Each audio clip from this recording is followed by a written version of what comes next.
तुकोबाराय, तुमच्या जीवनाचा शेवट गोड होण्यासाठी तुम्ही नेमकं केलं काय? तुकोबाराय काय म्हणले माहितीये? काय नाही हो, आम्ही फक्त त्या देवाचं नामचिंतन केलं.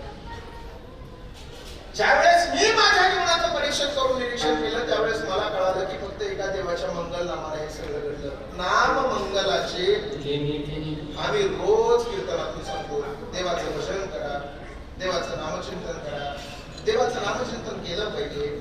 आमची बरीचशी लोक आम्हाला म्हणतात, महाराज देवाचं नामचिंतन केल्यानं देव भेटतो का? खरं सांगू का तुम्हाला? हे बघा, माझ्याकडे लक्ष द्या. लोक येत राहतील, बसत राहतील, जात राहतील. माझी विनंती आहे तुम्हाला की मी प्रचंड दुरून आलोय तुमच्यासाठी. रात्रीचं कीर्तन माझं कर्नाटकच्या जवळ होतं बिदरला. बिदरचं कीर्तन करून रात्रभरचा प्रवास करून तुमच्यापर्यंत जर मी पोहोचलो असेल तर मला असं वाटतं, माझी अपेक्षा आहे की तुम्ही माझे 4 शब्द चांगले ऐकले पाहिजे. मी महत्वाचं बोलतोय तुमच्याशी. आम्ही रोज कीर्तनामध्ये सांगतो की देवाचं नामचिंतन केलं पाहिजे, देवाचं भजन केलं पाहिजे. पण आमची वेळ एज्युकेटेड लोक आम्हाला म्हणतात, महाराज देवाचं नामचिंतन केल्यानं देव भेटतो का? ऐका, एक घडलेली घटना सांगतो तुम्हाला. घडली, जरी आपण सगळेजण इथं बसलेलो असलो, आपण उच्च शिक्षित सगळे लोक असलो, तरी माझं सांगणं आहे तुम्हाला, देवाचं नामचिंतन केल्याच्या नंतर देव आपल्याला कलियुगामध्ये डायरेक्ट अवतार घेऊ शकत नाही हो. पण आपल्या दुःखाचं निवारण करण्यासाठी कोणता तरी माणूस एखादा आपल्या संकटकाली देव आपल्या समोर पाठवत असतो. एक घडलेलं उदाहरण तुम्हाला सांगतो ऐका. मुंबई शहरामध्ये एक डॉक्टर होते, ज्या डॉक्टरांचं नाव होतं डॉक्टर नीतू मांडके. डॉक्टर नीतू मांडके म्हणजे हृदयरोग तज्ञ माणूस होता. बाळासाहेब ठाकरेंच्या हृदयावर यशस्वी पद्धतीने शस्त्रक्रिया करणारा डॉक्टर म्हणजे डॉक्टर नीतू मांडके. हृदयरोग तज्ञ माणूस. बरोबर, ज्या ज्या लोकांना हृदयरोग होत होता ती माणसं नीतू मांडकेकडे मुंबईला जात होती आणि बरे होऊन घरी माघारी येत होती. अहो, महाराष्ट्रातून नाही तर संपूर्ण देशातून लोक जायला लागली. देशातून नाही तर संपूर्ण विदेशातून, जपान, अमेरिका, फ्रान्स यासारख्या वेगवेगळ्या देशातून लोक मुंबईला यायला लागली. हृदयरोगी, ज्यांना हृदयरोग होता ती माणसं मुंबईला जायची, बरे होऊन घरी माघारी यायची. ऐका, एक दिवशी ही बातमी भारत सरकारच्या कानावर पोहोचली साहेब. आणि भारत सरकारनं असं ठरवलं, दिल्ली सरकारनं असं ठरवलं की या मांडके साहेबाचं कार्य फार सुंदर आहे, त्या मांडके साहेबाचा आपण सत्कार केला पाहिजे. म्हणून दिल्ली सरकारनं मांडके साहेबाच्या सत्काराचं आयोजन केलं. मांडके साहेबांना एक पत्र पाठवलं. त्या पत्रामध्ये मजकूर लिहिला, साहेब आपलं कार्य फार महान आहे, आपल्या कार्यामुळे आपल्या भारत देशाची मान उंचावली आहे, म्हणून आपला सत्कार दिल्ली सरकारनं आयोजित केलेला आहे. बरोबर उद्या सकाळी 10:30 वाजता दिल्लीला यावं आणि सत्काराचं मानकरी व्हावं. मांडके साहेबांना पत्र वाचलं. मांडके साहेबाच्या डोळ्यातलं पाणी गालावर आलं. साहेब म्हणाले लागले, एवढ्या दिवस झालं मी चांगलं कार्य करतोय, त्या कार्याची पावती माझ्या देशाने माझा सत्कार केलाय. अरे काय भाग्यवान आहे मी, एवढा नशीबवान आहे मी, माझ्या दिल्ली सरकारनं माझा सत्कार आयोजित केलेला आहे. प्रचंड आनंद झाला त्यांना. पण एक सांगू, मांडके साहेबाच्या जीवनामध्ये एक दुर्गुण होता साहेब. मांडके साहेबाचा कर्मावर विश्वास होता पण देवावर विश्वास नव्हता. मांडके साहेबाला देव मान्य नव्हता. नंतर कसा मान्य झाला ते सांगतो तुम्हाला. मांडके साहेबाला पहिल्यांदा देव मान्य नव्हता. मग मांडके साहेब दिल्लीच्या दिशेने निघाले सत्कार घेण्यासाठी. महिला मंडळ लक्षपूर्वक ऐका, फार सुंदर आहे बघा. मांडके साहेब दिल्लीच्या दिशेने निघाले. विमानामध्ये मांडके साहेब बसले. दिल्लीच्या दिशेने प्रवास सुरू झाला. उद्या सकाळी 10:30 वाजता सत्कार आहे. आनंद आहे, अंतःकरणामध्ये आनंद आहे, डोळ्यात अश्रू गालावर येत आहेत, आनंद अश्रू गालावर येत आहेत. परंतु जसा साहेबांना देव मान्य नव्हता तसा देवाला सुद्धा साहेबांचा सत्कार मान्य नव्हता. एका आपत्कालीन ठिकाणी त्या विमानामध्ये काहीतरी बिघाड झाला आणि ते विमान एका आपत्कालीन ठिकाणी लँडिंग करण्यात आलं, उतरवण्यात आलं. रात्रीची वेळ होती, रात्रीचे 2 वाजलेले. विमान ज्या स्टेशनला उतरलंय, ज्या ठिकाणी विमान उतरलंय तिथून पुढे दिल्लीला जायला विमान उपलब्ध नाहीये. अरे उद्या सकाळी 10:30 वाजेपर्यंत मला पोहोचायचंय. एवढ्या दिवस झालं मी चांगलं कार्य करतोय, त्या कार्याची पावती माझ्या देशानं मला दखल घेतली की माझा सत्कार केलाय. मला उद्या निघावं लागेल, जावं लागेल, उद्या 10:30 वाजेपर्यंत पोहोचावं लागेल मला. म्हणून नीतू मांडके साहेबांनो एक भाड्याची गाडी बोलवली. रात्रीच्या 2 वाजलेल्या भाड्याची गाडी बोलवली. भाड्याच्या गाडीमध्ये मांडके साहेब बसले. त्या गाडी चालले. वाऱ्याच्या गतीने दिल्लीच्या दिशेने गाडी धाव घेऊ लागली. परंतु तो सत्कार नियतीला मान्य नव्हता, देवाला मान्य नव्हता. ढगांचा कडकडाट झाला. धोधो अशा पद्धतीचा पाऊस पडू लागला. त्या पडत्या पावसामध्ये वाऱ्याच्या गतीने दिल्लीच्या दिशेने गाडी धाव घेत होती. परंतु पुढे एक अरुंद पूल आला. नेमका त्या पुलावरून रस्ता चुकला. 10 किलोमीटर, 20 किलोमीटर, 50, 100 किलोमीटर चुकीच्या रस्त्याने प्रवास झाला. पहाटेचे 5 वाजले. लक्षात आलं की आपला रस्ता चुकलाय, आता आपल्याला सत्कार मिळणार नाही. ड्रायव्हरचा हात दाबला आणि ड्रायव्हरला सांगितलं, ड्रायव्हर दिल्ली अजून आपल्याला दिसत नाही, कुठंतरी थांबण्याची व्यवस्था पहा.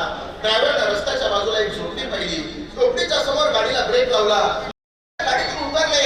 या झोपडीमध्ये इथून पुढे तास दीड तास थांबण्याची व्यवस्था होते का, म्हणून त्या झोपडीच्या समोर जाऊन झोपडीचा दरवाजा वाजवणार होते. तेवढ्यात त्या झोपडीच्या सावलीमधून आतमध्ये एक दृश्य पाहिलं. दृश्य असं होतं, एक विधवा बाई होती, एक पाळणा बांधलेला होता. त्या पाळण्याला ती विधवा बाई झुका देत होती आणि जोरात भजन करत होती. पहाटेची वेळ होती. श्री कृष्ण गोविंद हरे मुरारी, हे नाथ नारायण वासुदेवा, असं तिचं भजन चाललेलं होतं. मांडके साहेबांना ते मान्यच नव्हतं, परंतु नाविलाज असल्यामुळे दरवाजा वाजवला. त्या विधवा बाईने दरवाजा उघडला. विचारलं, कोण आपण? मी नामचिंतनाची ताकद सांगतोय, लक्षात घ्या. विचारलं, कोण आपण? त्यावेळेस त्या बाईला मांडके साहेबांना स्वतःचं नाव नाही सांगितलं, स्वतःचा परिचय नाही दिला, फक्त सांगितलं, ताई आम्ही रस्ता चुकलेलो आहोत, तुझ्या इथं थांबण्याची व्यवस्था होईल का? त्या ताईने सांगितलं, होईल ना साहेब, या आतमध्ये. घरामध्ये घेतलं, बोंगडी टाकली बसायला. साहेब बोंगडीवर बसले. त्या ताईने एक पाण्याचा तांब्या भरून दिला. साहेबांना पाणी ग्रहण केलं आणि ताई म्हणली, हो साहेब 2 मिनिटं थांबा, तुम्हाला चहा टाकते.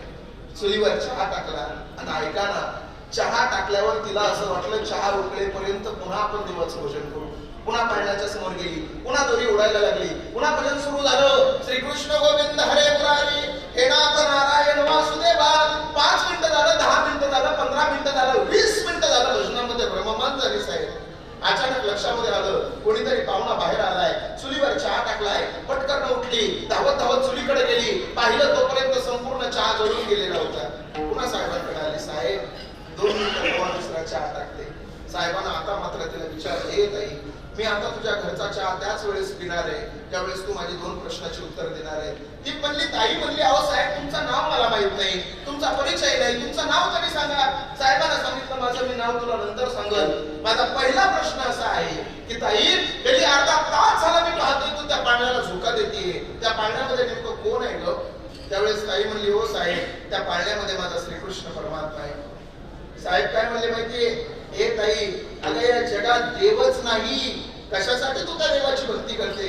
आता मात्र ताई लालगुंद झाली, ताई रडायला लागली आणि रडता रडता काय म्हणली माहितीये, ओ साहेब, साहेब तुमचा आणि माझा परिचय नाही, तुम्ही आलात कुठून, चाललात कुठं मला माहित नाही, तुमचं नाव काय, तुमचं गाव काय, तुम्ही राहता कुठं, तुम्ही काम काय करता, तुमच्याबद्दल मला काहीच माहित नाही.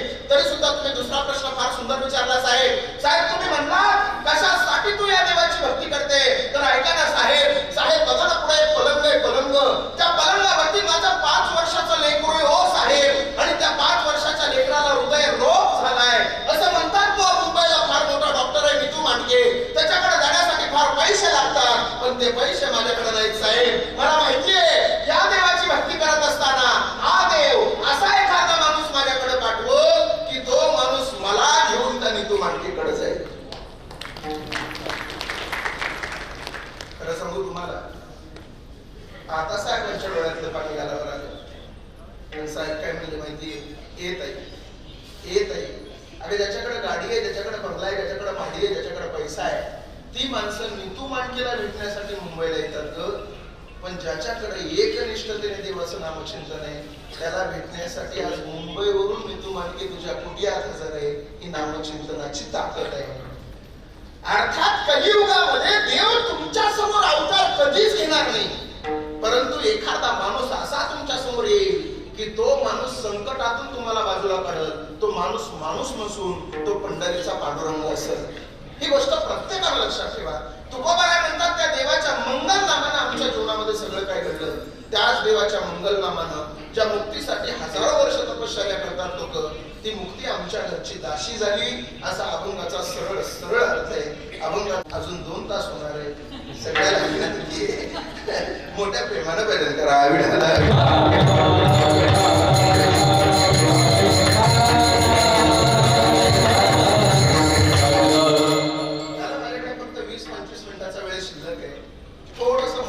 तुम्हाला अभंगाच्या पहिल्या चरणापर्यंत घेऊन जातो आणि माझं कीर्तन संपवतो, सेवा संपवतो.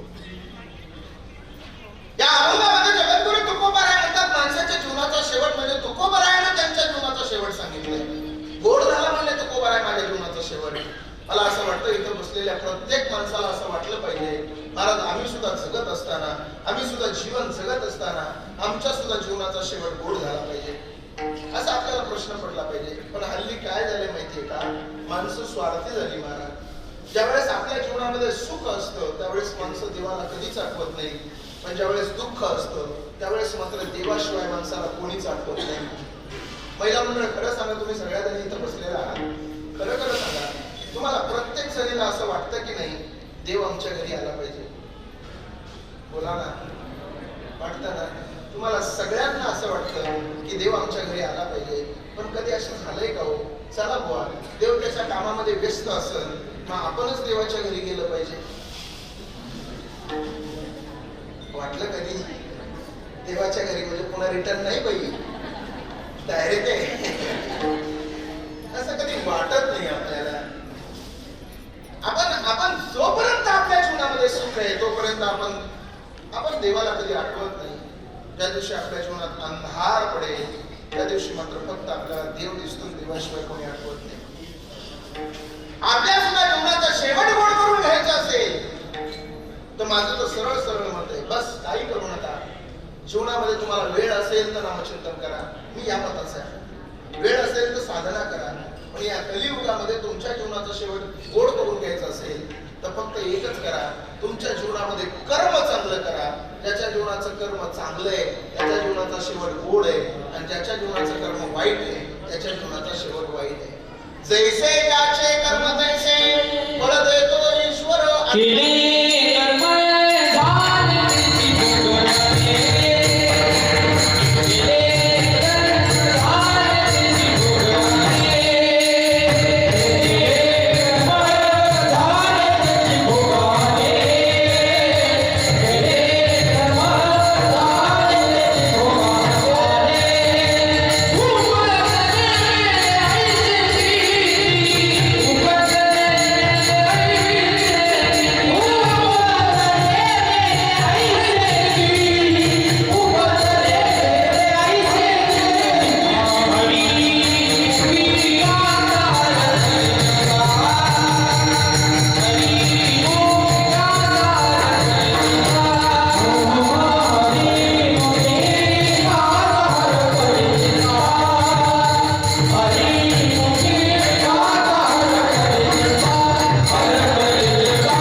देवाचं घर कधीच पकडू नये. अर्थात तुम्ही जसं कर्म कराल तसं तुम्हाला फळ मिळणार आहे. चला डावू द्या. हा कर्म नावाचा घटक असा भयानक आहे. ऐका, या कर्मानं देवाला सुद्धा सोडणार आहे. नामा म्हणे कर्म रेखा आणि देवा अधिका चुकेना. कर्मे श्रीराम वनवासा गेला, कर्मे दशरथ योगे मेला, कर्मे रावण अक्षय पावला आणि योग घडला. महिला मंडळ, खरं खरं सांगा, जगाची मालकीण होती सीता, कर्म चुकला का तिला? अहो, जिच्या नवऱ्याला 40,000 रुपये पगार आहे त्याच्या बायकोला 20 चप्पलचे जोड घालायला आहेत. खरं की खोटं? बोला की खरंय. खरंय. मी ज्या शहरामध्ये राहतो त्या शहराचं नाव भिवंडी आहे. खरंय. एक दिवशी मी जेवायला बसलो, जेवायला बसल्यावर एक बाई चप्पल घालून मला वाढायला आली. जेवण, मी म्हटलं बाई मी जेवायला बसलो, तुम्ही चप्पल घालून वाढायला आलात? ती म्हणली महाराज त्याचं काय आहे ना, ती चप्पल वाढण्याचीच आहे. अरे म्हटलं वाढण्याची चप्पल म्हणजे अशा किती चप्पल आहे तुम्हाला? ती म्हणली वाढण्याची वेगळी, बाहेर फिरायला जाण्याची वेगळी, बाजारची वेगळी, किराण्याची वेगळी, माहेरला जाण्याची वेगळी. म्हटलं थोबाडी थाण्याची आहे काय एखादी? ये बाई घेऊन असेल तर ती पण. माझा मुद्दा लक्षात घ्या, जिच्या नवऱ्याला 40,000 रुपये पगार आहे त्याच्या बायकोला 20 चप्पलचे जोड घालायला आहे. पण चप्पल घालायला पाय द्यायचे का नाही द्यायचे हे जिच्या हातात आहे. जगाची मालकीन ती मात्र 14 वर्ष बिना चप्पलाची वनात आहे. त्याला म्हणायचं कर्म. बरं, कर्म फक्त प्रभुरामाला सुद्धा चुकलं नाही. बरं, प्रभुरामाला चुकलं नाही याच्यात नवल नाही माझ्या दादानं. प्रभू रामचंद्राच्या वडिलाला कर्म चुकलं नाही. काय नाव होतं त्यांचं? राजा दशरथ. दशरथांच्या वडिलाला चुकलं नाही याच्यातही नवल नाही. त्यांच्याही वडिलाला चुकलं नाही. काय नाव होतं त्यांचं? बरं, जाऊ द्या. कर्म कोणाकोणाला चुकलं नाही त्याची एक यादी देतो तुम्हाला. राम, लक्ष्मण, भरत, शत्रुघ्न हे 4 भावंड आहेत. त्यांच्या वडिलाचं नाव आहे राजा दशरथ. दशरथांच्या ब्रह्मांचे ययातीचे नहुष, नहुषचे अंबरीष, अंबरीषचे प्रशुषु, प्रशुषुचे मरु, मरुचे शुद्रक, शुद्रकचे अग्निवन, अग्निवनचे सुदर्शन, सुदर्शनचे शंकर, शंकरचे प्रौद्ध, प्रौद्धचे रघु, रघुचे कुकुत्स, कुकुत्सचे भगीरथ, भगीरथचे दिलीप, दिलीपचे अंशुमान, अंशुमानचे अस्वाद, अस्वानचे सगर, सगरचे असित, असितचे भरत, भरतचे दुसंधी, दुसंधीचे सुसंधी, सुसंधीचे मानदाता, मानदाताचे युनाश, युनाचे धुंदुमार, धुंदुमारचे त्रिशंकू, त्रिशंकूचे पृथु, पृथूचे आराडिया, आराडियाचे बाण, बाणचे विकुक्की, विकुक्कीचे कुक्की, कुक्कीचे इक्ष्वाकू, इक्ष्वाकूचे मनु, मनुचे कश्यप, कश्यपचे मरीची आणि मरीचीचे ब्रह्मा. ब्रह्मदेवापासून तर राजा रामापर्यंत कर्म चुकलं. कर्म देती ऐसे झाले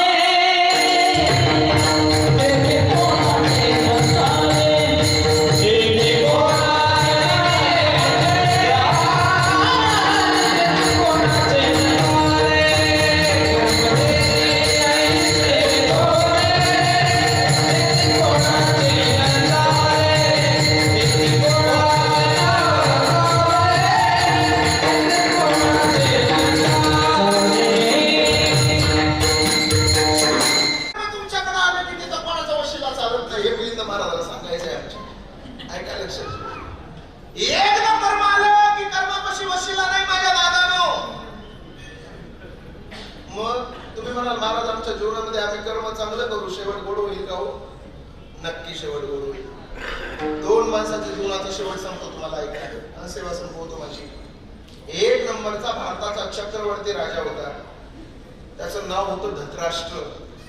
100 लेकरांचा बाप होता साहेब. हस्तिनापुरासारखं ज्याचं राज्य होतं, जगाचा मालक होता. श्रीकृष्ण परमात्मा त्याच्या विरोधात लढत होता. हा ग्रामपंचायतच्या विरोधात नव्हता लढत, देवाच्या विरोधात लढत होता. देवाच्या ऐका काय काय इतिहास आहे त्या धृतराष्ट्राचा ऐका सांगतो तुम्हाला. महाभारतामध्ये काशी प्रसाद जयस्वाल नावाची एक व्यक्ती सांगून गेली की वृवक्षत्र नावाचा एक राजा आहे आणि त्या वृवक्षत्र नावाच्या राजाला एक पोरगा झाला. त्या पोराचं नाव आहे हस्ती. त्या हस्ती नावाच्या पोरानं जे गाव निर्माण केलं त्या गावाचं नाव हस्तिनापूर. त्या गावाचं पहिलं नाव हस्तिनापूर, दुसरं नाव इंद्रप्रस्थनगर, तिसरं नाव योगिनीपुरा, चौथं नाव सिरी, पाचवं नाव किलासिरी, सहावं नाव लालकोट, सातवं नाव जहांखाना, आठवं नाव तुगलकाबाद, नववं नाव मुबारकबाद, दहावं नाव फिरोजाबाद, 11वं नाव अख्तराबाद, 12वं नाव देहली, 13वं नाव चिराग देहली, 14वं नाव दिल्ली आणि 19 फेब्रुवारी 1931 ला इंग्रज अधिकारी व्हाईसराय यानं तिचं नाव ठेवलं नवी दिल्ली. त्या दिल्लीची नावं बदलली साहेब, वैभव नाही बदललं. लोकसभेचे स्पीकर ओम बिर्ला जिथं बसतात ना त्याच्या पाठीमागे एक श्लोक लिहिलेला आहे, धर्मचक्र परिवर्तन आहे. दिल्लीचं तख्त हे धर्माधिष्ठानाची वाट पाहत राहतं. मग तो भृवक्षत्र नावाचा राजा, त्या भृवक्षत्र नावाच्या राजाला पुढे एक पोरगा झाला त्याचं नाव आहे हस्ती. हस्तीला पुढे एक पोरगा झाला त्याचं नाव आहे नहुष. नहुषचा पोरगा ययाती, ययातीचा पुरु, पुरुचा कुकन्यम, कुकन्यमचा मतिनार, मतिनारचा सेविनार, सेविनारचा दिविरथ, दिविरथचा अधिरथ, अधिरथचा नवरथ, नवरथचा कपालीचा, कपालीचा वृक्ष, वृक्षाचा सौवरण, सौवरणला पुढे एक मुलगा झाला ज्याचं नाव आहे कुरु. म्हणून त्या घराण्याला नाव पडलं कुरुवंश. त्यांच्याच कुलामध्ये पुढे एक मुलगा जन्माला आला ज्याचं नाव आहे प्रतीक. त्याला 3 मुलं, देवापी, बाल्मिक, शांतनू. देवापी संन्यासी झाला, बाल्मिक महाभारत युद्धामध्ये गेला आणि शांतनू हस्तिनापुराचा राजा झाला. त्या शांतनूला गंगा नदीपासून झालेला आणि वाचलेला एक मुलगा त्याचं नाव आहे देवव्रत. त्या भीष्म प्रतिज्ञा केली म्हणून त्याचं नाव पडलं भीष्माचार्य. त्याची दुसरी बायको तिचं नाव आहे सत्यवती. तिला 2 मुलं, एकाचं नाव विचित्रवीर आणि दुसऱ्याचं चित्रांगद. त्यांच्याच कुलामध्ये पुढे 2 मुलं झाली, एकाचं नाव पंडू आणि दुसऱ्याचं धृतराष्ट्र. पंडू नावाचा राजा, त्या पंडू नावाच्या राजाला पृथा नावाची एक बायको आहे जिचं खरं नाव पृथा आहे, पण तुम्ही आम्ही सगळेजण तिला कुंती असं म्हणतो. त्या पृथेला विवाह कालापूर्वी एक मुलगा झाला ज्याचं नाव आहे वसुसेन. आपण सगळेजण त्याला कर्ण असं म्हणतो. आणि विवाह कालाच्या नंतर तिला 3 मुलं झाली, धर्मराज युधिष्ठिर, भीम आणि अर्जुन. तिची सवत मद्र देशातील एका राजाची मुलगी जिचं नाव आहे माद्री. तिला 2 मुलं, एकाचं नाव नकुल आणि दुसऱ्याचं सहदेव. इकडे धृतराष्ट्र नावाचा राजा, त्या धृतराष्ट्र नावाच्या राजाने एक बायको जिचं नाव आहे गांधारी. महिला मंडळ गांधारी सारखी महान पतिव्रता जगाच्या बाजारात पाहायला मिळत नाही. का? कारण स्वतःच्या नवऱ्याला दिसत नाही म्हणून दिसत असताना सुद्धा डोळ्यावर पट्टी बांधून उभं आयुष्य नवऱ्यासाठी जिने खर्च केलं तिचं नाव गांधारी आहे. त्या गांधारीचं माहेर गांधार आहे. त्या काळातलं गांधार म्हणजे अलीकडचं कंधार, अलीकडचं कंधार म्हणजे आत्ताचं कंधार आणि आत्ताचं कंधार म्हणजे अफगाणिस्तानची राजधानी. अफगाणिस्तान सुद्धा आता आहे. 1929 ला उपस्थान, नंतर उपगस्तान, नंतर अफगाणिस्तान. 1985 सार्क परिषदेची स्थापना आणि 2002 सार्क परिषदेचा 8वा देश म्हणून अफगाणिस्तान भारताच्या पंक्तीला बसला. माझा मुद्दा मला तिकडे डायरेक्ट नाही करायचा. माझा मुद्दा हा आहे, तिला 100 पुत्र आहेत त्या गांधारीला. सगळ्यात पहिला पुत्र दुर्योधन आहे. त्या दुर्योधनाचा आणि कौरवाचा पांडवाचा इतिहास तुम्हाला सगळ्यांना माहिती आहे. महाभारताचं युद्ध संपलं. महाभारताचं युद्ध संपत असताना सगळ्या कौरवांचा नाश झाला. कौरवांचा नाश झाल्यावर जे पांडवांचा सख्खा काका होता धृतराष्ट्र, त्या धृतराष्ट्राला पांडवांनी सांभाळायला घेतले.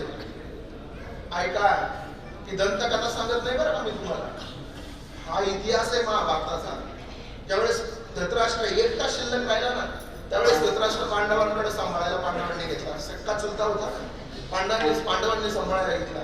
धृतराष्ट्र ज्यावेळेस जेवायला बसायचा ना, त्यावेळेस भीम समोर यायचा. भीम काय म्हणायचं माहितीये, ए धृतराष्ट्रा, अरे तुझे जेवण करतो ना, ते जेवण म्हणजे तुझ्या लेकराच्या रक्ताच्या थेंबापासून एक एक घास बनलेला आहे. बघ खायचं असेल ते का, अरे तुझ्यासारखे हजारो कुत्रे मी असे रोज सांभाळेल, असं भीमाचं बोलणं होतं धृतराष्ट्राला. एकेकाळचा भारताचा चक्रवर्ती राजा, 100 लेकरांचा बाप, हस्तिनापुरासारखं ज्याचं राज्य, जगाचा मालक, त्याच्या विरोधात त्याच्या जीवनाचा शेवट बघा. भीमाच्या बोलण्याला कंटाळून धृतराष्ट्र एका जंगलामध्ये निघून गेला. ज्या जंगलामध्ये धृतराष्ट्र निघून गेला त्या जंगलाला आग लागली. दोन्ही डोळ्यांना आंधळा धृतराष्ट्र आगीपासून वाचायला गेला आणि आगीमध्ये जाऊन पडला.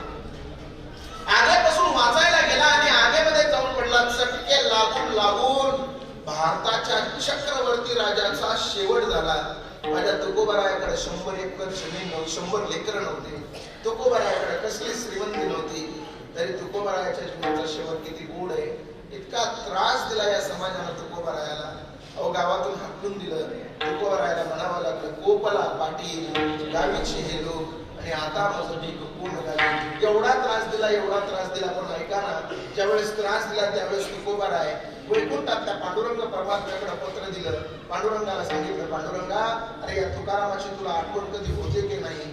तुका म्हणे माझं आठवा, मूळ लवकरी पाठवा, एवढा करा उपकार, सांगा देवा नमस्कार. देवानं सुद्धा तुकोबारायाचं पत्र पाहिलं आणि देवाच्या लक्षात आलं की माझ्या भक्ताला इथं त्रास असेल तर मला सुद्धा या माझ्या भक्ताला घेऊन निघावं लागेल वैकुंठाला. तुकोबारायाला घेण्यासाठी जगाचा मालक वैकुंठावरून देहूसारख्या वैकुंठावर आला. म्हणून तर आपण रोज म्हणतो, पिवळा पितांबर कैसा गगनी झळकला, गगनी झळकला, गरुडावर बैसोनी, गरुडावर बैसोनी माझा कैवारी आला. तुकोबारायाला वैकुंठाला घेण्यासाठी देव आला. तुकोबाराय सुद्धा वैकुंठाला निघाले. आता ऐका, तुकोबाराय ज्यावेळेस वैकुंठाला निघाले त्यावेळेस तुकोबारायाच्या समोर गावातले देहूतले सगळे लोक जमा झाली. आणि देहूतले लोक जमा होत असताना तुकोबाराय काय म्हणले माहिती, देहूतल्या लोकांना, अरे हे देहूतल्या लोकांनो, चला माझ्यासोबत वैकुंठाला. देहूतले लोक म्हणले, तुकोबाराय तुमच्या सोबत आम्हाला वैकुंठाला नाही यायचं. तुकोबाराय म्हणले, नाही यायचं, नका येऊ, आम्ही जातो आता, हा आमचा शेवटचा राम. आम्ही जातो आमच्या गावा, आमचा राम राम घावा, आमचा राम राम घावा. आम्ही जातो आमच्या गावा, वाडवे झाला उभा पांडुरंग, वाडवे झाला उभा पांडुरंग, वैकुंठाशी रंग बोलावी, वैकुंठाशी रंग बोलावी.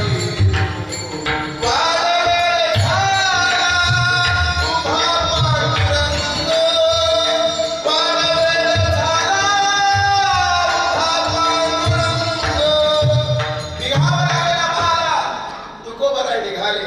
देवाच्या विमानामध्ये तुकोबाराय बसले. आणि ज्यावेळेस तुकोबाराय बसले त्यावेळेस देहूतले सगळे लोक तुकोबारायला आडवे उभा राहिले. आणि काय म्हणले माहितीये, हो तुकोबाराय चाललाय निघून आम्हाला, पण सांगा ना जीवनाचा शेवट नेमका काय आहे? त्यावेळेस तुकोबाराय म्हणले, माझ्या जीवनाचा शेवट, माझ्या जीवनाचं साधना होती नामचिंतन, आणि माझ्या जीवनाचा शेवट होता परमेश्वर. नामचिंतन रूपी साधना तो पार करून परमेश्वर रूपी साध्य प्राप्त झालं मला, आणि आता समाधान निश्चिंत झालो.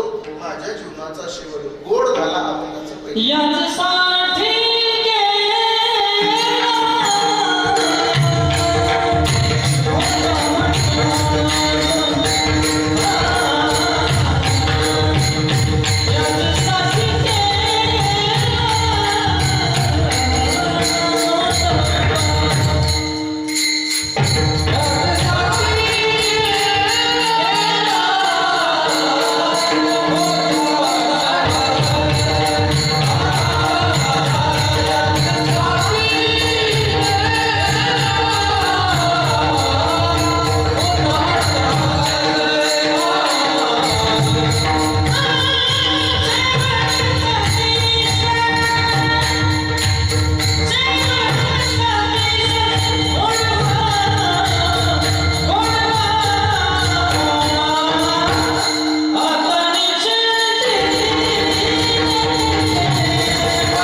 अभंगाच्या एका चरणाचा भाव तुमच्या समोर दिलेला आहे. माझ्याकडे तसं वेळेनुसार फक्त 5 ते 7 मिनिटं शिल्लक आहे, पण कदाचित 4-5 मिनिटं वेळ जर पुढे गेली तर मी तुमच्या वेळेत अतिक्रमण करतोय असं समजा. पण ऐका माझं, ऐका. सगळ्यांनी मोठ्या प्रेमानं भजन करा. आजचं भजन आपल्यासाठी करू नका. आजचं भजन आपल्या दोन्ही बंधूंसाठी करा. मी नेहमी कीर्तनामध्ये सांगत असतो, जे तुम्ही परमार्थ इथे कराल, बरेचसे लोक काहीतरी शंका कुशंका काढत असतात. एक जण कीर्तन झाल्यावर माझ्याकडे आला, मला म्हणे, गाव महाराज, तुम्ही इथं देवाच्या नावानं भजन करता, गेलेल्या माणसाच्या नावानं इथं कीर्तन करता, त्याला कसा पोच होत असेल हो? मी त्याला सांगितलं, तुला पोरगा कुठे राहायला? तो म्हणला मुंबईला आहे. मी म्हणलं, तू कुठं राहतो? तो म्हणला लातूरला. म्हणलं, मुंबईवरून लातूरला जाण्यासाठी तू पैसे सारखे पोराला डायरेक्ट बसमध्ये, सगळे ते कष्ट असतील ना तुला, सकाळी बसमध्ये बसावं लागेल, तुला मुंबईकडे पोचावं लागेल आणि तिथं जाऊन तुझ्या पोराच्या हातात पैसे द्यावे लागेल. तो म्हणला, काय वेळेत महाराज तुम्ही? अहो, कशाला त्याच्या हातात पैसे द्यायचे? इथं बँकेत गेलं, मनी ऑर्डर केलं, ट्रान्सफर केलं, RTGS केलं की त्याच्या अकाउंटला पोहोचून जातात. मी म्हटलं, पोराच्या अकाउंटला पैसे पोहोचण्यासाठी तुला काय करावं लागतं रे? तो म्हणला, एक प्रोसेस असते महाराज. तसं म्हणलं, माझ्या दादा, इथं केलेलं नामचिंतन समोरच्या व्यक्तीला पोहोचण्यासाठी भक्तीची प्रोसेस असते आणि ती भक्तीची प्रोसेस आपल्याला करावी लागते ना. त्या सानव परिवाराने ती भक्तीची प्रोसेस अत्यंत सुंदर पद्धतीने पार पडली ना. म्हणून तर हे भजन आपल्यासाठी नाही हो, आपल्या केलेल्या या दोन्ही बंधूंसाठी मोठ्या प्रेमाने करा. सगळ्यांना माझ्यासोबत म्हणायचं, निवृत्ती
हे म्हणतात का बरं?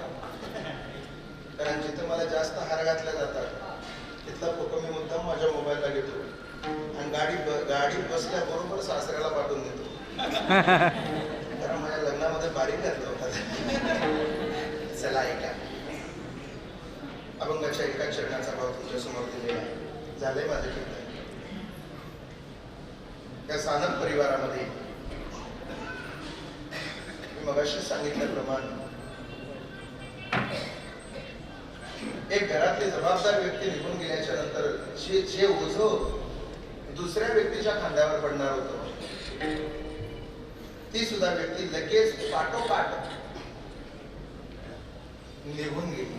अर्थात थोडा विको कमी कर, पहिल्यासारखा आवाज ठेवला. अर्थात या घरामधून अवघ्या 15 दिवसामध्ये 2 प्रेतयात्रा निघाल्या. हे दुःख एवढं सोपं नाही बरं. तुम्ही जेवढं आतुरतेने ऐकताय, आपण सगळेजण पाहतोय, हे एवढं सोपं दुःख नाही माझ्या दादानं. एक घरातली जबाबदार बाप घरात नसल्याच्या नंतर घरातली परिस्थिती किती भयानक असते. ज्याला हात नाही त्याला हाताची किंमत विचारा, ज्याला पाय नाही त्याला पायाची किंमत विचारा, ज्याला बाप नाही त्याला बापाची किंमत विचारा. आणि खरं सांगतो तुम्हाला, आमच्या आदरणीय मोतीलाल दादांना 2 मुली आहेत. पण खरं सांगू तुम्हाला, आज ही माणसं किती श्रीमंत होतील, किती पैसा कमवतील, किती पैशा पाण्यानं मोठी होतील, पण या मुलींच्या जीवनामध्ये यांचा बाप पुन्हा यांना कधीच मिळणार नाही. आणि इथं बसलेल्या प्रत्येक पोरीला सांगतो, ऐका पोरींनो, कदाचित तुम्ही म्हणत असाल तुमच्या नवऱ्याचं तुमच्यावर सगळ्यात जास्त प्रेम आहे, कदाचित तुम्ही म्हणत असाल की तुमच्या भावाचं तुमच्यावर सगळ्यात जास्त प्रेम आहे, पण तुम्ही चूक करताय. तुमच्या जीवनामध्ये तुमच्यावर सगळ्यात जास्त कोणाचं प्रेम असेल तर ते फक्त तुमच्या बापाचं. ही गोष्ट सगळ्यांना ध्यानात ठेवा. कारण बाप ही एक अशी गोष्ट आहे, अरे जगामध्ये सगळ्यात पवित्र नातं जर कोणतं असेल तर ते फक्त बाप आणि लेकीच आहे. मुलगी मला सुद्धा आहे, मुलगी इथं बसलेल्या प्रत्येक माणसाला आहे. मी तर असं म्हणतो, ज्या घरामध्ये मुलगी आहे ना ते घर भाग्यवान आहे. माझ्या दादानं तुम्ही कोणत्याही गोष्टीला बघा, पोरींनो, तुम्हाला जर तुमच्या बापाच्या प्रेमाची किंमत पाहायची असेल, तुमच्या बापाचं प्रेम पाहायचं असेल तर एक काम करा, एकुलत्या एक भावाला सोबत घ्या, तुमच्या बापाला कपड्याच्या दुकानामध्ये घेऊन जा. बघा, एकुलत्या एक भावाच्या कपड्याची किंमत तुमचा बाप त्या दुकानदाराला 1000 वेळेस विचारल, पण पोरींनो, तुमच्या कपड्याची किंमत तुमचा बाप दुकानदाराला कधीच विचारणार नाही. कारण त्याला माहिती आहे, एक दिवस माझी चिमणी माझं घर सोडून निघून जाणार आहे. ज्यावेळेस तुमचं लग्न ठरतं त्यावेळेस त्या लग्नामध्ये संपूर्ण मंडपमध्ये जर बघत असाल, वराडी मंडळी बसलेली असते, नातेवाईक संपूर्ण पळत असतो, पण त्या मंडपमध्ये सगळ्यात जास्त जीवाची घालमेल जर कोणत्या माणसाची होत असेल तर ती त्याच्या बापाची असते. त्या मंडपमध्ये मुलीला वाटा लावताना सगळी दुनिया रडते हो. प्रत्येकाच्या डोळ्यातलं पाणी गालावर असतं मुलीला वाटा लावताना. पण ज्या वेळेस त्याच मंडपमध्ये कोपऱ्यामध्ये बसलेला एखादा बाप बघितला ना, तर तो बाप मंडपच्या कोपऱ्यातल्या एका खांबाला धरून जोरात रडत असतो. विचारलं ना त्या बापाला, ओ तात्या, अरे सोनं झालं तुझ्या लेकीचं सोनं, काय रडतोय आता तू? त्यावेळेस तो बाप काय म्हणतो माहितीये, माझ्या लेकीचं सोनं झालं रे, पण माझ्या घरात अंधार पडला, मला बीपीचा त्रास आहे, मला शुगरचा त्रास आहे रे. अरे ज्यावेळेस मी सकाळी जेवण करायचो ना त्यावेळेस अगोदर पप्पा गोळी खाल्ली का विचारणारी व्यक्ती माझ्या घरातून निघून गेली रे.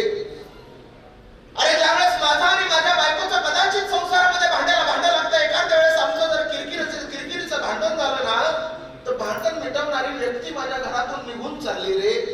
अंधार पडणार आहे माझ्या घरामध्ये म्हणून रडतोय मी. कधीतरी अरे एकुलता एक पोरगा मेला ना त्या बापाचा. एक घडलेली घटना सांगतो.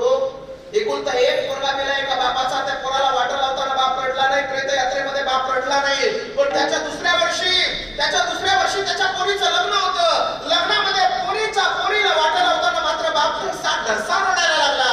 गावातली 4-5 लोक आली, म्हणली, तात्या, अरे गेल्या वर्षी एकुलता एक पोरगा मेला तुझा, तू त्या प्रेताला वाटा लावताना रडला नाही आणि आता या मुलीला वाटा लावताना एवढा का रडतोय रे. त्यावेळेस बाप काय म्हणला माहितीये, हो दादा, गेल्या वर्षी मी मेलेलं प्रेत वाटा लावत होतो, या वर्षी मी जिवंत प्रेत वाटा लावतोय, रडू नाही तर काय करू. बापासारखं प्रेम कोणी करू शकत नाही.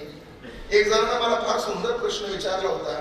तो मला म्हणला होता, बाबा बाबा बापाच्या कमाईमध्ये आणि पोराच्या कमाईमध्ये अंतर काय हो बाबा. त्यावेळेस मी त्याला सांगितलं होतं, बापाच्या कमाईमध्ये आणि आमच्या कमाईमध्ये जमीन आसमानचा अंतर आहे. कारण ज्यावेळेस बाप कमवत होता त्यावेळेस आम्ही पोटभर खात होतो आणि निवांत झोपत होतो. आज बापापेक्षाही जास्त आम्ही कमवतो, पण आमच्या पोटाला पोटभर कधीच मिळत नाही आणि आमच्या मनाला शांत झोप कधीच मिळत नाही. ही वस्तुस्थिती आहे बघा. जोपर्यंत घरात आई आणि बाप जिवंत आहेत ना, तोपर्यंत तुम्ही निश्चिंत असता, तुम्हाला कसल्याच पद्धतीची चिंता राहत नाही. पण आई आणि बाप घरातले निघून गेल्याच्या नंतर सतत तुमच्या समोर चिंता असते. मुलाचं काय करायचं, शिक्षण कसं काय, प्रत्येकाला चिंता असते माझ्या दादा. म्हणून माझी विनंती आहे, जोपर्यंत घरामध्ये आपली आई आणि आपला बाप जिवंत आहे ना, तोपर्यंत त्यांची सेवा करा. माझी विनंती आहे तुम्हाला सगळ्यांना, दादा हो, आई आणि बापासारखं प्रेम तुम्हाला या जगाच्या बाजारात कुठंच भेटणार नाही हो. खरं सांगतो तुम्हाला, तुम्ही 100 चुका करा आणि फक्त बापाच्या समोर जाऊन एक सांगा, बाबा माझी प्रचंड मोठी चूक झाली हो बाबा. मोठं अंतःकरण करून तो बाप ती चूक माफ करेल. प्रत्येक कीर्तनकार येतो आणि प्रत्येक कीर्तनकार आईचं वर्णन करून जातो. आईचं वर्णन नक्की करा, कारण आईसारखं महान दैवत या जगात भेटणार नाही. पण बाप कुठं कमी पडला ते आम्हाला सांगा ना. अरे 22.5 फुटाच्या स्पीचवर सचिन तेंडुलकर इकडून तिकडे दोनदा पळाला तर आपली पोरं उभं राहून टाळ्या वाजवतात. पण त्याच पोरांच्या भविष्यासाठी रात्ररादिवस बाप काबाड कष्ट करत रोज पळतो. त्या बापासाठी कधी आपण टाळी वाजवली नाही हो. म्हणून जोपर्यंत या कुटुंबावरती आधारित एक सुंदर, मी मगाशी माझं अंतकरण एवढं, मी जरा हलक्या पाण्याचा माणूस आहे. मला जर माझ्या भावनेला कोणी हात घातला तर मला लगेच रडायला येतं. त्यावेळेस आमच्या प्रशांत दादानं ती क्लिप मला ऐकवली नाही, एक ऑडिओ क्लिप होती, त्यांच्या वडिलांबद्दल बनवलेली होती, त्या दोन्ही बंधूंबद्दल बनवलेली होती. साहेब, ज्यावेळेस मी ती ऐकत होतो ना, पेटा बांधता बांधता माझ्या सुद्धा डोळ्यात पाणी आलं होतं. काय जीवन असेल या लोकांचं, सोन्यासारखं जीवन आहे या लोकांचं. निघून गेली ती आपल्यातून. खरं तर ही परिसासारखी माणसं आहेत. लोखंडाच्या जवळ जवळ सुद्धा लोखंडाला सोनं बनवणारी माणसं आहेत. निघून गेली आपल्यातून. एक व्हिडिओ क्लिप आहे, या कुटुंबावरती आधारित आहे, या कुटुंबाचीच आहे. माझी विनंती आहे की तेवढी क्लिप आपण सगळ्यांना लक्षपूर्वक पाहावी आणि त्या क्लिप मधून आपल्याला जे शिकण्यासारखं आहे ते आपण नक्की घ्यावं, एवढीच विनंती. फक्त भजन झाल्याच्या नंतर ती क्लिप लावा, एवढी विनंती. ज्ञानेश्वर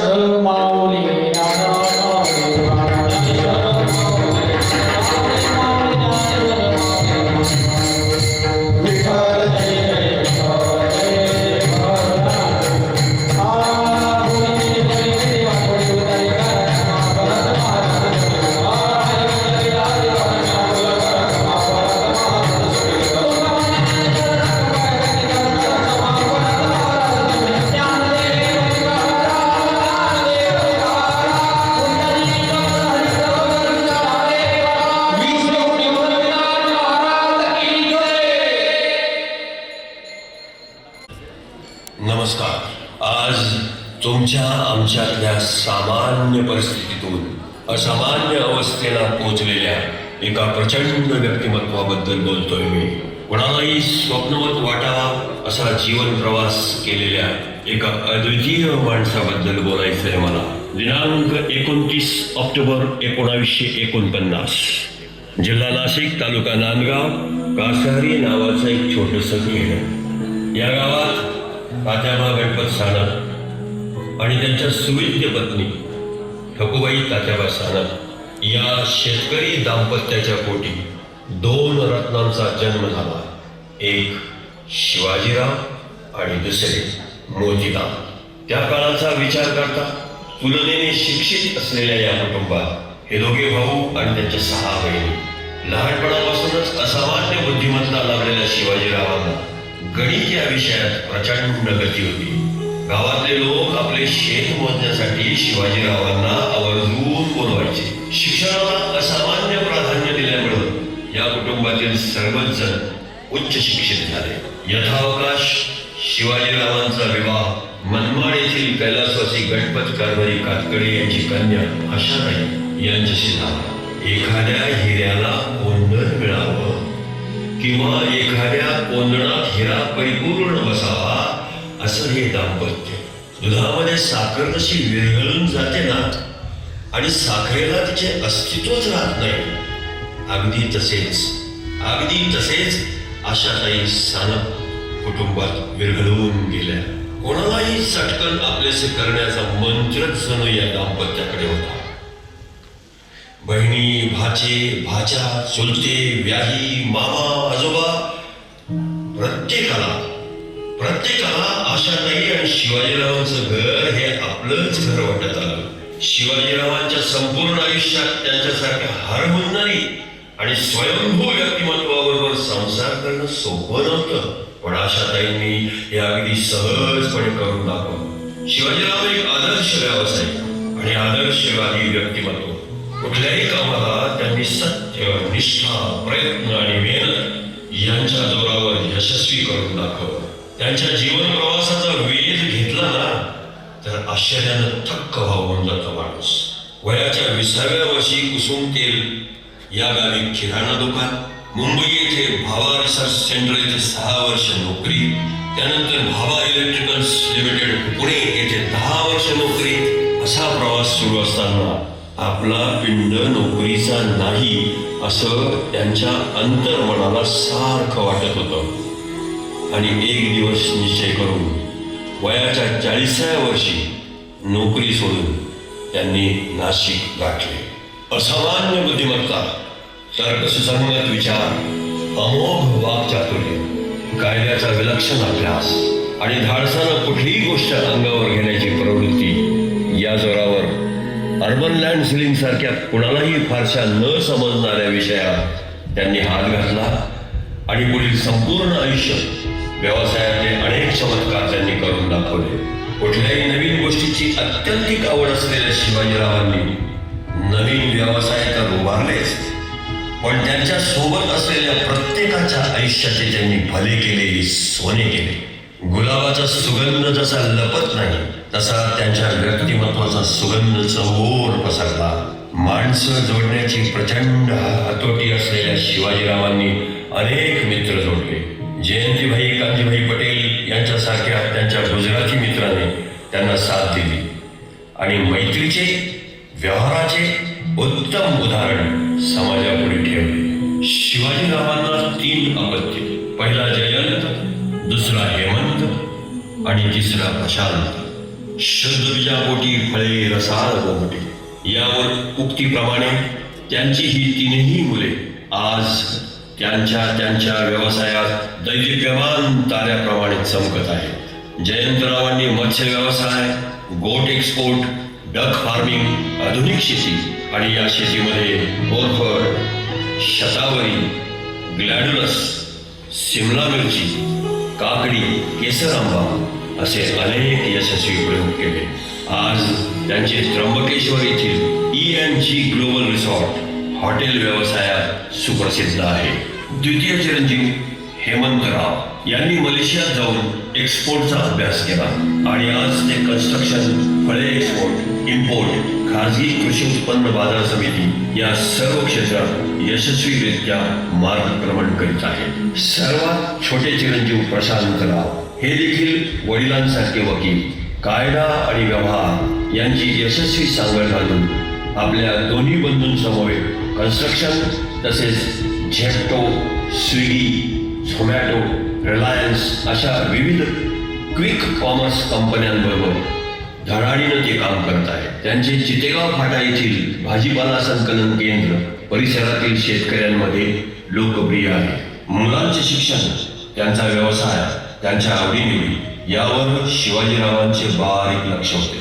त्यांनी मुलांमध्ये निर्माण केलेला आत्मविश्वास, व्यवहाराची जाणीव, उद्योगाचे परिपूर्ण विश्लेषण आणि अभ्यास या सर्वांची त्यांनी मुलांना दिलेली शिकवण आज वेगवेगळ्या क्षेत्रात या कुटुंबाला यश देत आहे. निसर्गतःच कुटुंब वत्सल असलेले शिवाजीराव त्यांच्या कुटुंबात एक प्रेमळ पिता, प्रेमळ आजोबा, आदर्श पती आणि पितृतुल्य सासरे अशा सर्व भूमिकांमध्ये अत्यंत सहजपणे वावरले. आपल्या 3ही मुलांना सुशिक्षित, सुंदर आणि अनुरूप असे जोडीदार त्यांनी शोधून आणले. आपल्या नातवांचे ते अत्यंत लाडके आजोबा होते. आपल्याकडे आदर्श भावांचे उदाहरण आपण राम लक्ष्मण या जोडीचे देतो.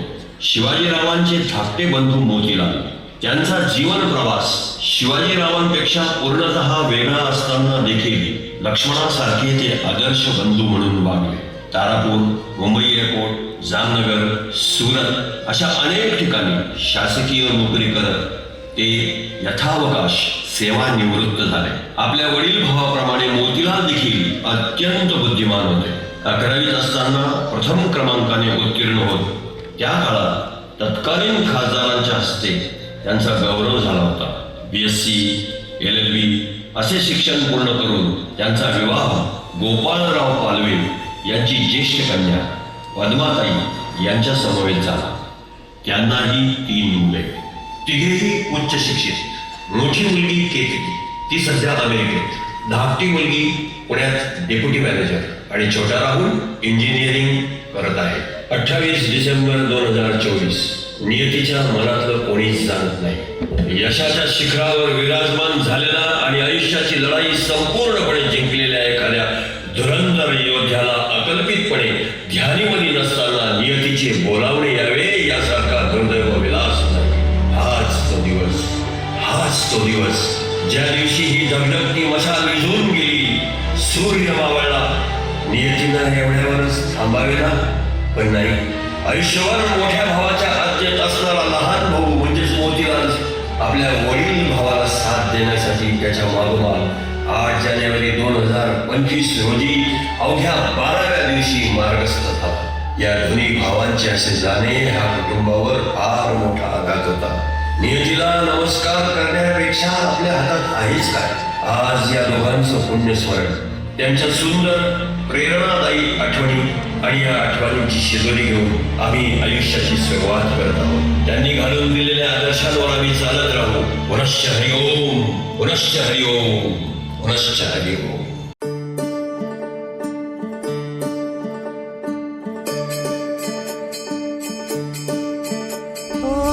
दिव्य सोहळा पाहून डोळा, देह हा माऊली माऊली झाला.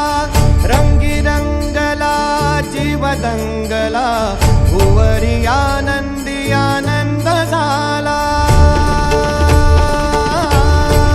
हो दिव्य सोहळा पाहून डोळा, देह हा माऊली माऊली झाला.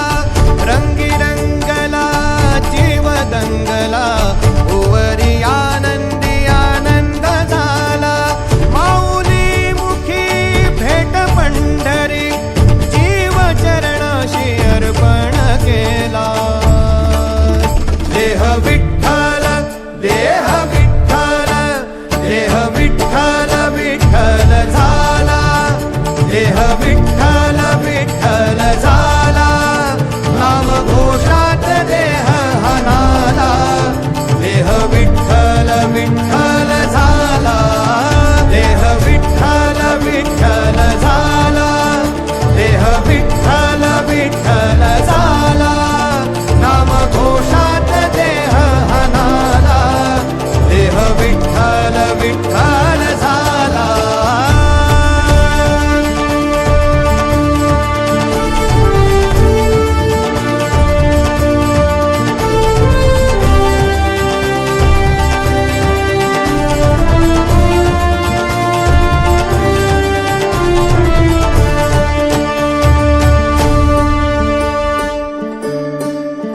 वाहे झुळ झुळ झुळ झुळ इंद्रायणी.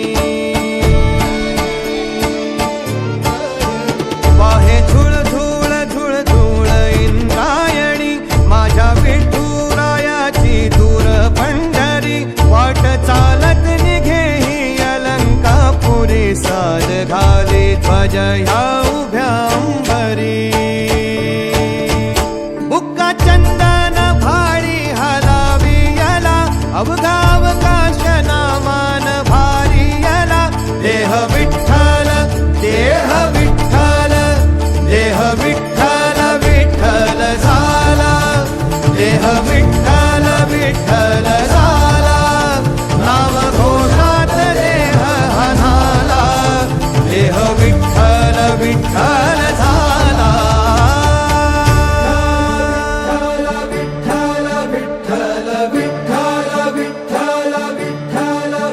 रूप सावळ गोजीर पंढरपुरी, रूप सावळ गोजीर पंढरपुरी, आस भेटीची लागे खुळ्या अंतरी, सावधा काना तुका माऊली पंढरी, अभंगाची गोडी ह्या मुखी रंगली. खुळा जीव हा भक्तीत नादावला, पावला पावलात विठू तू समावला. देह विठ्ठल, देह विठ्ठल, देह विठ्ठल विठ्ठल झाला, देह विठ्ठल विठ्ठल झाला, नाम घोषात देह हनाला. देह विठ्ठल विठ्ठल झाला, देह विठ्ठल विठ्ठल झाला, देह विठ्ठल विठ्ठल झाला, नाम घोषात देह हनाला. देह विठ्ठल विठ्ठल झाला.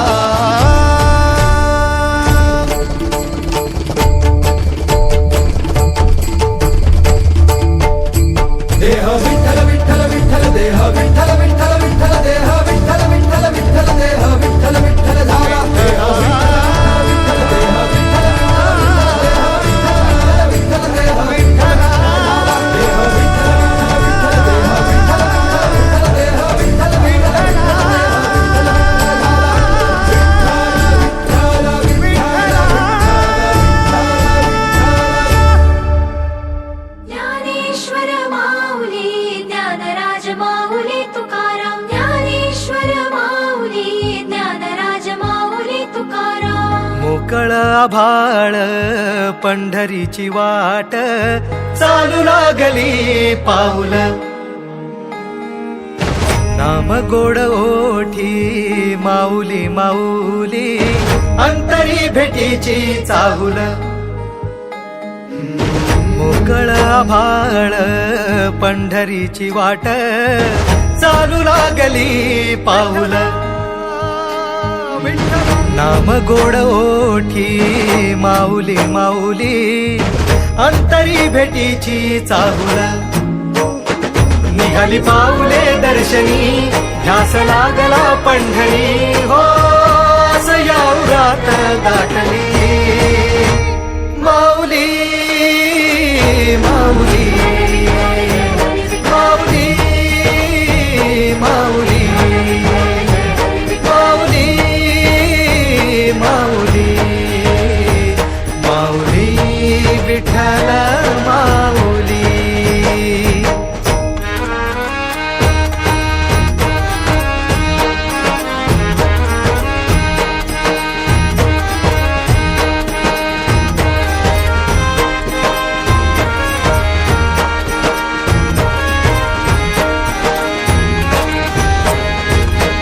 बाप बंधू तूच, आई तूच माझी, सोबती अखंड माझ्या कृपा ही तुझी.